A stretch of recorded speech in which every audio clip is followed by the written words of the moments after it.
महाराष्ट्र विधी सेवा प्राधिकरणाच्या आदेशान्वये वाशिम जिल्हा विधी सेवा प्राधिकरणच्या वतीनं दुर्गा उत्सवाच्या दरम्यान विविध दुर्गा उत्सव मंडळासमोर पोक्सो कायद्याच्या जनजागृतीकरिता पथनाट्याचं सादरीकरण करण्यात आलं।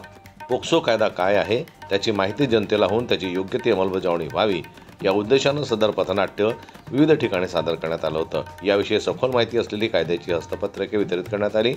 प्रभारी प्रमुख जिल्हा व सत्र न्यायाधीश तसेच अध्यक्ष जिल्हा विधी सेवा प्राधिकरण श्री जयसिंग झपाटे, सचिव श्री विठ्ठल चौखंडे यांच्या मार्गदर्शनात जिल्हा विधी सेवा प्राधिकरण वाशिमचे उपमुख्य लोक अभिरक्षक ॲडव्होकेट राजेश विस्पुते यांनी हे पथनाट्य लिहून दिग्दर्शित केलं। या पथनाट्यात विधी स्वयंसेवक सुशील भीमजी आणि शाहीर उत्तम ओंकार इंगोले, मोतीराम खडसे, प्रभू कांबळे, विद्या राऊत, मेघा गजभार, माधव डोंगरदिवे, जगदीश मानवटकर आदींनी अभिनय केला। विधी स्वयंसेवकाचा पथनाट्य बघण्यासाठी महिला, बालगोपाल व नागरिकांची मोठी उपस्थिती होती। जनवरला न्यूज करता ज्ञानेश्वर वरगट यांची रिपोर्ट वाशिम। मराठी बातम्यांसाठी आमच्या चॅनलला लाईक करा, सबस्क्राईब करा आणि बेल आयकॉन दाबायला विसरू नका।